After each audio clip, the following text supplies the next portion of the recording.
Today we are going to change the gear position indicator light in the 2015 Nissan Sentra SV.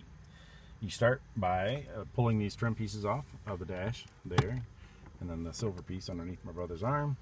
These are just $15 sets of non-marring tools from the local auto parts store. You want to be careful with the dashboard. Of course, you'd rather break the tools in the dash, but it's not a real big deal. You just got to get your fingers in there and start prying it out as you go around, so you can get your finger in the edge here, and then just start walking it down, and it'll start popping. And then you work your fingers around it.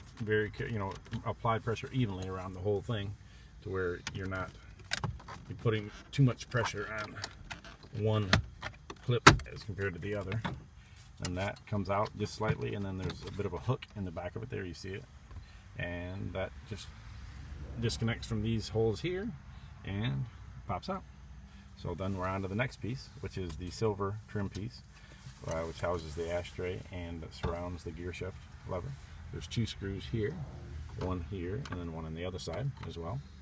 So pull those out. That's a Torx T15 screwdriver, and that removes those screws. Be careful not to drop them down in the dash.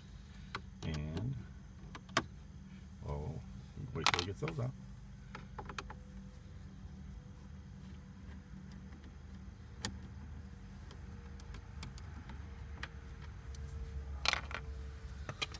Then you apply even pressure on this, both sides, and it will pop out as well of its clips. Just be careful, like I said, apply even pressure on both sides so you're not snapping off any of the pieces. So you have to put the car in gear, neutral, and or whichever, to clear the hole, clear the shift lever in the piece of trim. Once you get that off, you can put the car back in. You probably should put it back in park and shut it off, so you're not risking any electrical shorts or anything like that with the removing of the power for the cigarette lighter. So that is just a clip that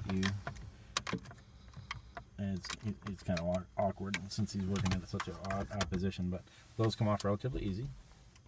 Just be sure not to pull on them before you get the clip disengaged, because you'll break it and then you'll have trouble. You have to rig it back up somehow to keep it contact. But yeah, anyway, so then the lamp is right here. You can make it easier. Getting it out is easy. Putting it back in is just a little bit more difficult. You can remove this piece that surrounds this, so you can get a straight shot in there. And there's 6 screws. There's 1, there's 2, 3, 4, 5, 6. You can pull those off, and those are the same tools. That's a T15, right? Correct. So you can do that, and to gain access to put it back in, because it's just a slide fit. It just slides in and out. But this is in your way. It takes 2 minutes as compared to 30 seconds putting it back in there if you take all this off. But it's your choice, whichever you'd like to do. But the opposite is what you have to do to put everything back. And when you're done, you now have a indicator light for what gear you're in. Thanks. Have a good day.